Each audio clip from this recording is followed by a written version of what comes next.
A gybe is where you carve the board downwind and then around in the new direction. This tutorial explains the heelside to toeside gybe and then looks at the footswap used afterwards.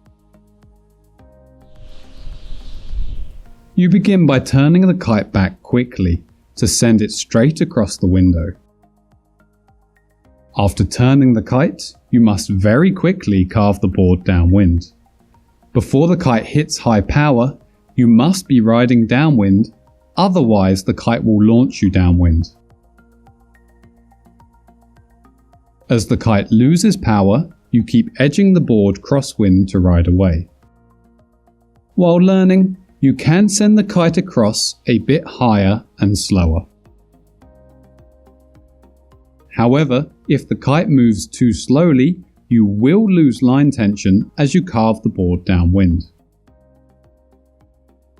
Let's look a bit more closely at this gybe.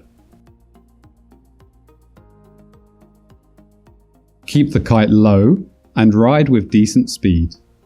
Turn the bar sharply, then quickly carve the board downwind to follow the kite. To turn the board quickly, place some extra weight on your back foot and lean your shoulders forward to apply weight on your toes.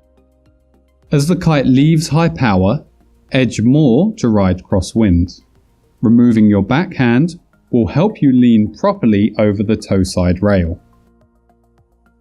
Let's review that with a left to right transition. Steer back sharply, extra weight on the back foot and lean your shoulders forwards. Follow the kite downwind.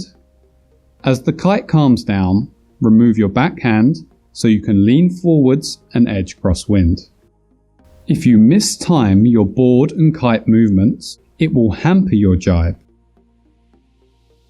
If the kite is steered too late, you will be riding downwind and start to sink while waiting for the kite to cross the window.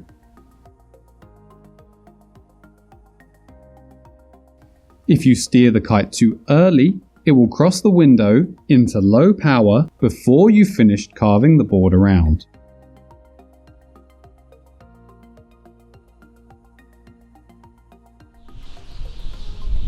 Soon after mastering the gybe, you will find it useful to footswap.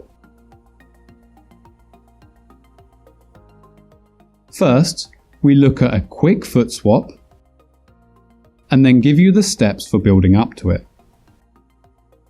To make the swap easier, you reduce your line tension and edging. So raise the kite higher, ride downwind and flatten the board. Riding like this, you don't need much pull from the kite, so depower accordingly. It's now far easier to swap stance. Point your front foot towards the nose. Give a slight kick down on the board. Then move your back foot first. Aim to bring the back foot up and over the top of the front foot. Before you stand on your own front foot, shift the front foot back towards the tail. As the feet are moved, they are always placed along the center line to avoid suddenly turning the board.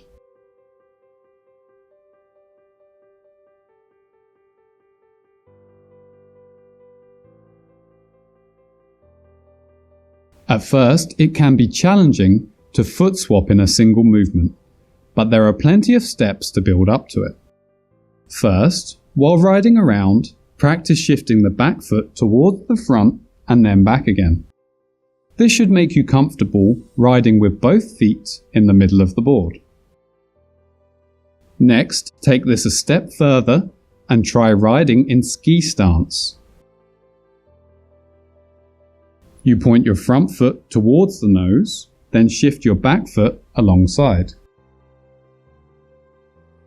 After this, you should be ready to footswap using smaller steps. Point the front foot towards the nose, bring your back foot alongside, then gradually step the new back foot towards the tail.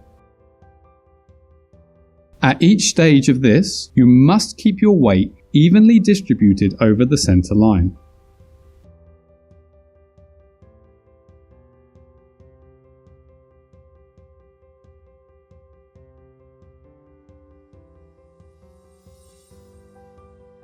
If you don't keep your weight evenly distributed, the board will turn suddenly.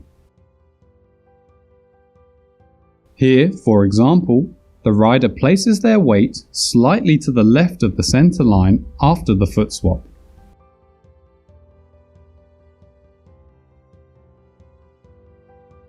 If you edge hard and pull in the bar too much, this will also cause problems.